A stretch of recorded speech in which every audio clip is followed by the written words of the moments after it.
আমাদেরকে প্রজ্ঞাপনপত্র হাতে দিবেন এবং আমরা বাড়িতে চলে যাব। আমার দুটি সন্তান এই যে 24শে ডিসেম্বরে আমার কাছে একজোড়া জুতা চেয়েছিল, সে স্টেডিয়াম মাঠে ডিসপ্লে প্রদর্শন করবে। আমি বাপ হয়েও তার এই অভাবের কারণে একজোড়া নতুন জুতা তাদেরকে দিতে পারি নাই। বছরও এই জানুয়ারি মাসে অন্তর্বর্তীকালীন সরকার এসে আমাদের জন্য 728 কোটি বরাদ্দ করেছে।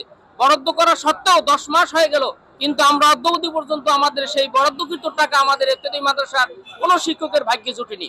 বলে আমি খুব মানে ওই দিন অন্তত খুবই দুঃখ প্রকাশ করেছি যে আজকে আমরা ইফতেদাইয়ের যে টিচার, অনেক ভাইরে রিটায়ার্ড করেছেন, অনেক ভাই রিটায়ার্ডের পথে, 40 বছর ধরে প্রতিষ্ঠান চলছে, কিন্তু সরকার আমাদেরকে দিতে চাচ্ছে, দিচ্ছে না, কিন্তু হতে চাচ্ছে, হচ্ছে না।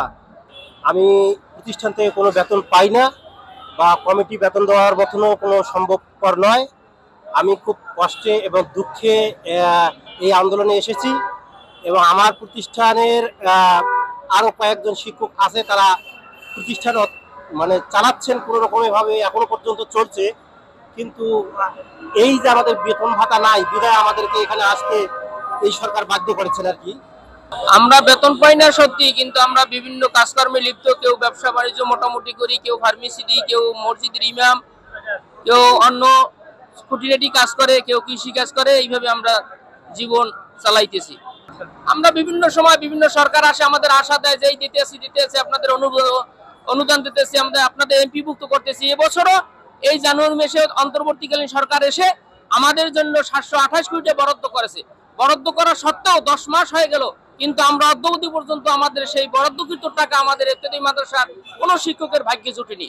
তাই এই আন্দোলন করতেছি, আমাদের সেই ন্যায্য দাবি, আমাদের সেই বরাদ্দকৃত টাকা আমরা আমাদের মাদ্রাসা প্রতি অনুদান নয়, আমরা ভিক্ষা নয়, আমরা আমাদের নৈতিক দায়িত্ব হিসেবে আমাদের সেই পাওনাটুকু আমরা আদায় করার জন্য আজকে অবস্থান ধর্মঘট করতেছি।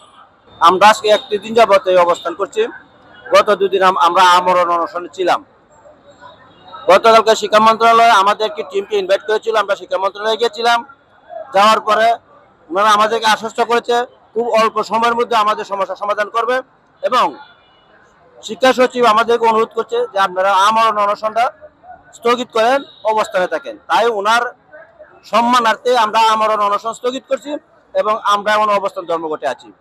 আমরা বলে আসছি একটি কথাই, যতক্ষণ পর্যন্ত আমাদের অনুদানবিহীনদের প্রজ্ঞাপন জারি না হবে ততক্ষণ পর্যন্ত এই মাঠ ছেড়ে এই স্বতন্ত্র শিক্ষকরা কোথাও যাবে না। আমাদেরকে প্রজ্ঞাপনপত্র হাতে দিবেন এবং আমরা বাড়িতে চলে যাবো। এর আগে আমরা আর কোথাও যাবো না, আমরা এখানেই অবস্থান করবো।